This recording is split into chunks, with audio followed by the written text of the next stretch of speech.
ગામમાં એક વૃદ્ધ સાસુ રહેતી હતી. નામ તેમનું રમીલાબેન. ખૂબ સારા સ્વભાવની હતી. તેમના પતિ ઘણા વર્ષો પહેલાં ગુજરી ગયા હતા. દીકરાને ઉછેરી મોટો બનાવ્યો એકલા જ હાથે. દીકરો શહેરમાં નોકરી કરવા લાગ્યો હતો. થોડા વર્ષ પછી તેનું લગ્ન થઈ ગયા. વહુ શહેરમાંથી આવી હતી. ઘરમાં તો નવી. શરૂઆતમાં બધું સારું લાગતું હતું. ઘરમાં ધીમે ધીમે વહુનો સ્વભાવ બદલાતો ગયો. તે સાસુ સાથે ઉગ્ર વર્તન કરવા લાગી હતી. સાસુ શાંતિથી બધું સહન કરતી રહી. દીકરાને કંઈ કહેતી નહોતી ક્યારેય. એક દિવસ વહુએ ગુસ્સામાં આવીને સાસુને જમવાનું આપવાનું પણ બંધ કર્યું. સાસુ ભૂખી રહી પણ કંઈ બોલી નહીં. માતાનું દિલ માત્ર સહન કરતું રહ્યું. એક બપોરે સાસુએ જમવાનું માંગ્યું હતું. વહુ ગુસ્સે આવી જોરથી બૂમ પાડી. તે બોલી, તારે કામ કરવું પહેલાં, પછી જમવાનું મળશે. ઘરમાં આજે સાસુ નબળી હતી, કામ કરી શકી નહીં. આ વાત સાંભળી વહુ વધુ ગુસ્સે થઈ ગઈ. થાળીમાંથી દાળ જમીન પર ફેંકી દીધી અને કહ્યું, આ જમવાનું છે તારા માટે. ભૂખી સાસુ જમીન પાસે બેસી ગઈ. આંખોમાં આંસુ ધીમે ધીમે આવી ગયા.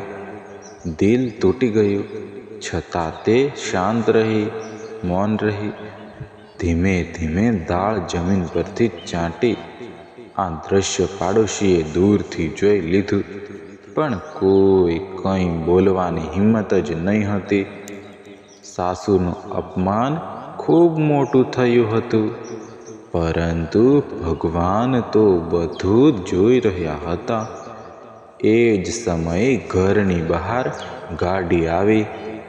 સરકારી લાલબત્તીવાળી મોટી પોલીસની ગાડી હતી. પાડોશીઓ આશ્ચર્યથી બહાર જોવા લાગ્યા. કોણ આવ્યું છે? કોણ આવ્યું છે? અહીં બધા તો વિચારી જ રહ્યા હતા. ગાડીમાંથી ઉતર્યા એક અધિકારી સાહેબ. સાથે પોલીસ પણ ઊભી હતી શાંતિથી. વહુ આ દ્રશ્ય જોઈ થોડી ગભરાઈ ગઈ હતી. ઘરમાં શું થઈ રહ્યું સમજાતું નહોતું. અધિકારી સીધા ઘરના અંદર આવ્યા અને સાસુને જમીન પાસે બેઠેલી જોઈ તેમણે તરત દોડી જઈ હાથ પકડી લીધો. સાસુને ઊભી રાખી સન્માન આપ્યું. વહુ આશ્ચર્યમાં બધું જોઈ રહી હતી. આ વ્યક્તિ કોણ છે સમજાતું નહોતું. ઘરમાં તો એક ક્ષણ માટે શાંતિ છવાઈ ગઈ હતી. બધા લોકો હવે ધ્યાનથી જોઈ રહ્યા હતા. અધિકારી સાહેબ તરત સાસુના પગે લાગ્યા. બધા લોકો આશ્ચર્યમાં પડી ગયા હતા. વહુના હોશ ઉડી ગયા હતા. તરત જ તેને કંઈ સમજાતું એવું નહોતું. હવે અધિકારીએ કહ્યું, આ મારી માતા છે. મને બાળપણમાં ઉછેરી મોટી બનાવેલી આ જ માતા છે. હું આજે જે કંઈ છું એમના કારણે એમણે મને શિક્ષણ આપ્યું.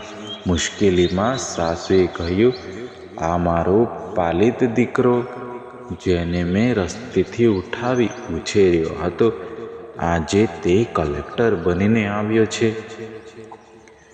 એમ કહ્યું, માં, મારો ગર્વ છે. આ દીકરો મારા માટે. વહુ હવે શરમથી માથું ઝુકાવી રહી હતી. તેને પોતાની ભૂલ સમજાઈ રહી હતી. પાડોશીઓ પણ આ દ્રશ્ય જોઈ ચોંકી ગયા. સાસુનું સન્માન હવે વધુ ગયું હતું. વહુ તરત સાસુના પગે પાસે આવી અને હાથ જોડીને માફી માંગવા લાગી હતી. તે બોલી, મને માફ કરી દો માતાજી. મારી મોટી ભૂલ થઈ ગઈ જીવનમાં.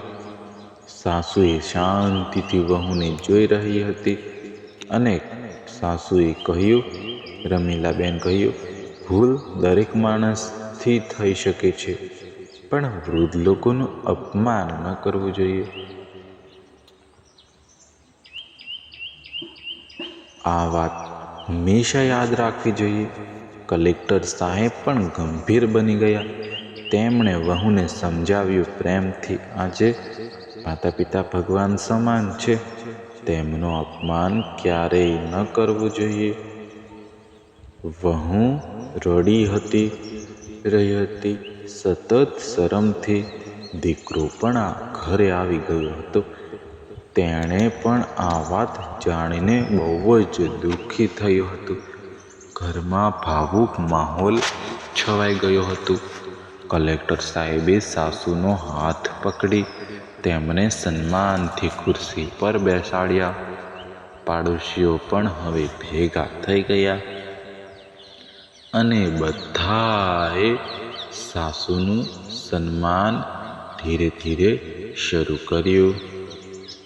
વહુએ પ્રેમથી જમવાનું બનાવી આપ્યું. સાસુને પોતાના હાથથી ખવડાવ્યું. આજે આ દ્રશ્ય જોઈ બધાની આંખો ભીની થઈ ગઈ. ઘરમાં ફરી પ્રેમનો માહોલ આવ્યો. સાસુએ અંતે એક જ વાત કહી દીધી, વૃદ્ધ લોકો ઘરનું આશીર્વાદ હોય છે. જેમનું સન્માન કરશો, જીવન સુખી બની રહેશે. આ સંદેશ દરેક ઘરમાં પહોંચવો જોઈએ. આ કહાની આપણને શીખવી જાય છે કે માતા પિતા ભગવાન સમાન હોય છે. તેમની સેવા કરવી એ તો જીવનનો ધર્મ છે. એમનું સન્માન કરવું એ તો સૌથી મોટામાં મોટું પુણ્યનું કામ છે. તો મિત્રો, કેવી લાગી વાર્તા? અમારી ચેનલને સબસ્ક્રાઈબ કરી લાઈક કરી દેજો. ધન્યવાદ.